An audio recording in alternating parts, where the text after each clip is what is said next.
Moskva yönümlü radikal qüvvələr Ermənistanın maraqlarından yox, Rusiyanın maraqlarından çıxış edir və ölkəni vasitə kimi istifadə edirlər. Telegraf xəbər verir ki, bunu erməni siyasi ekspert Ruben Babayan deyib.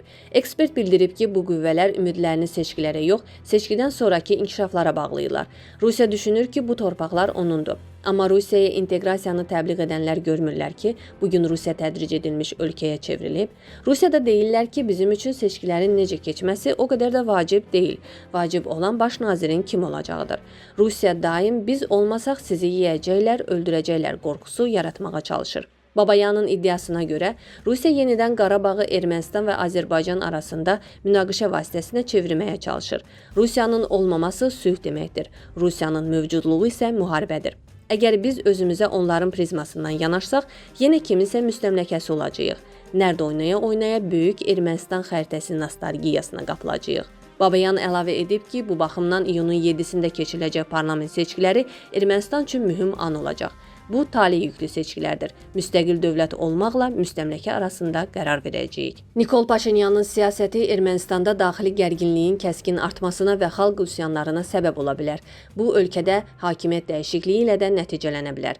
Bunu isə Rusiya Dövlət Dumasının Beynəlxalq Münasibətlər Komitəsi sədrinin birinci müavini Aleksey Çepa deyib. Başa düşdüyüm qədər Paşinyan müəyyən fayda əldə etmək üçün iki stulda oturmağa çalışır. Çox güman ki, ölkə yox, özü üçün. Yoldaş baş nazir qəribə addımlar ilə ölkədə bölünmə və xaos yaradır, o bildirib. Çepa qeyd edib ki, son hadisələrdən biri Ermənistanın Avropa İttifaqına üzvlüyə hazır olması ilə bağlı açıqlamadır.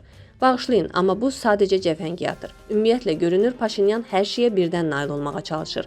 NATO, Kollektiv Təhlükəsizlik Müqaviləsi Təşkilatı, MDB və Avropa İttifaqı. Bu mümkün deyil. Üstəlik, bunun bütün ölkə üçün ciddi nəticələri olacaq. Ermənistan-Rusiya münasibətlərinə gəlincə, Ermənistan ərazisindəki hərbi bazamız, eləcə də Ermənistan tərəfinə bəzi təchizatlar barədə çox ciddi düşünməliyik.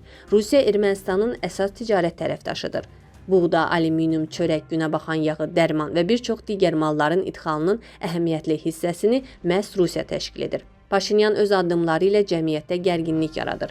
Bu fəaliyyətlərin nəticəsi Paşinyanın vəzifədən kənarlaşdırılması ilə nəticələnə bilər. Üstəlik, daxili siyasi proseslərin nəticəsi kimi yox, qəzəbli və məyus xalqın iradəsi ilə.